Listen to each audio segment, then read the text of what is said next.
Yuji Itadori has finally taken back his spot as the main character of Jujutsu Kaisen, and you guys are not going to believe what this chapter entails for him and the future of the story. What's going on, ladies and gentlemen? My name is Animasu, and I'm here tonight bringing you guys the Jujutsu Kaisen chapter 257 spoilers. If you watched through today's coverage and actually enjoy it, please feel free to support me by clicking that subscribe button, commenting below your thoughts, and consider checking out my community Discord down below in the description.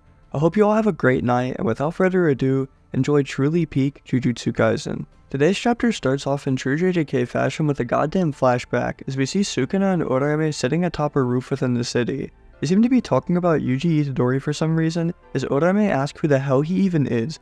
They say that Yuji apparently has some unexplainable power just from Sukuna's residual cursed energy, and more than that, we just know our boy's soul is durable to his core, and so does Sukuna. At the beginning of this chapter though, all nonchalant, without any action at all, Yuji Itadori, the specimen himself, is actually explained. Sukuna reveals that while in his mother's womb, he actually was forced to consume his twin brother as to not starve to death. Kenjaku then somehow got his creepy hands on his dead twin's soul, which then mysteriously ends up as Itadori. That does make Sukuna and Yuji twins, I guess, because it seems confirmed that Itadori is just his twin soul reincarnated somehow by Creepjaku. Urarame is immediately interested by this, wondering if Itadori could have the same innate potential as Sukuna himself. We practically know this to be confirmed due to how fast he develops everything, but the main character plot allegations were just too strong. Until now.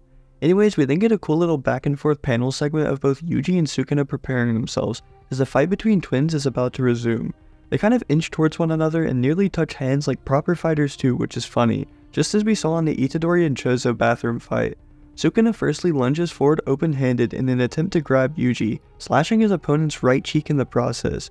Yuji seems to be responding in real time to this, as we see his clenched fist swinging upward. Sukuna realizes he might get his jaw rocked off of his head. It's hard to tell, but it seems like Sukuna opted to switch into a defensive position to actually guard against this supposed uppercut.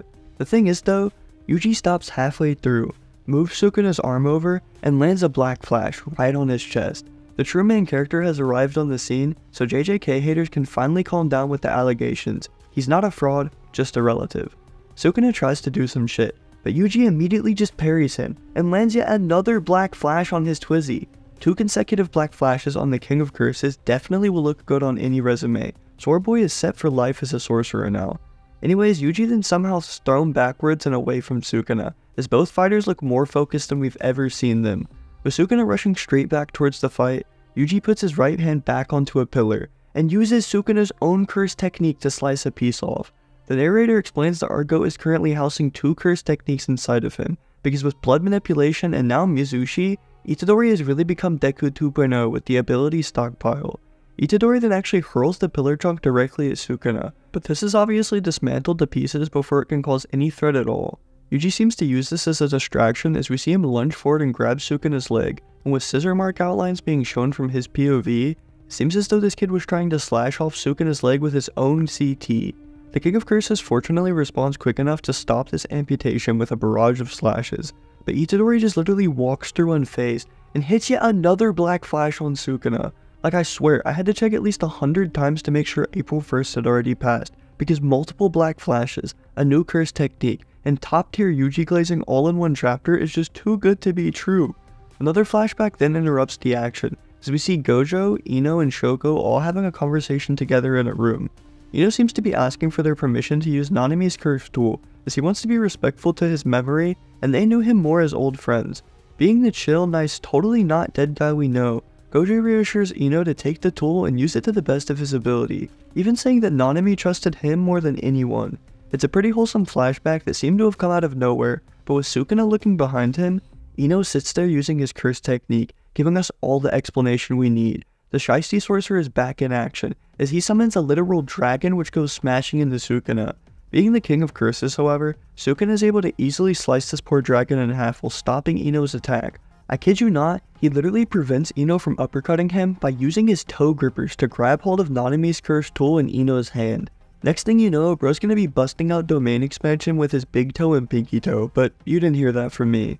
Anyways, before he can actually counter Ino with an attack, Sukuna senses Yuji Itadori right behind him going in for the kill. Sure enough, Itadori busts the Queen of Curses out with yet another black flash, causing this man to justifiably start to crash out. He's wondering how the hell Yuji is landing black flashes as if shit is too sweet. And he also wonders if Itadori thinks he can fight on equal grounds with the King of Curses now. He then uses his dismantle on the floor they were standing on, causing Yuji to immediately leap into the air. Sukuna uses this opportunity to try and punch him in the face, however has his arm immediately taken hold of, and then is punched back into the wall himself. Sukuna looks absolutely horrified with what's happening here, because as we see Yuji pulling back his fist again with a hint of black sparks, this man lands yet another black flash on the body of Sukuna. The King of Curses finally counters and deals some damage though, by grabbing Yuji's face and slashing it all up, even with his right eye nearly gone and blood leaking everywhere. Yuji Itadori winds his fist back and busts yet another black flash out on Sukuna. This one really produces some massive black lightning bolts here, which makes sense as this is what, his 7th consecutive activation? Sukuna finally has enough though and begins to baby rage at Itadori, screaming out at him and calling him a brat. While having his little tantrum though, Nanami's blunt knife actually dinks him right in between his eyes, which we learn was apparently thrown by Ino as a last little hoorah. All battered and bruised, Ino watches from the sidelines as Yuji winds up yet another punch from behind Sukuna. I think I did alright for someone like me. Hit him hard for me, Yuji. With those last encouraging words from Ino, Yuji Itadori hits his 8th consecutive black flash on Ryomen Sukuna, sneaking this one directly into his back. I literally cannot even explain how hard it is not to yell throughout my house at this time of night, because I mean, what the hell did we just read, guys? Itadori is fully awakened and taken back his true place as the MC. We got bro's origin story on how they're twizzies, another ability activation, and yet another black flash record trophy to go on his shelf. With that being the last page of the chapter, we apparently have no break next week, so look forward to more Sukuna ass whooping coming your way. At least that's what I'm expecting, but you never know when the tides will turn, or even when the merger will be activated, because that's still a possibility. Let me know what you all think is in store for next week's chapter, because I've been seeing a ton of interesting theories flying around the community as of late.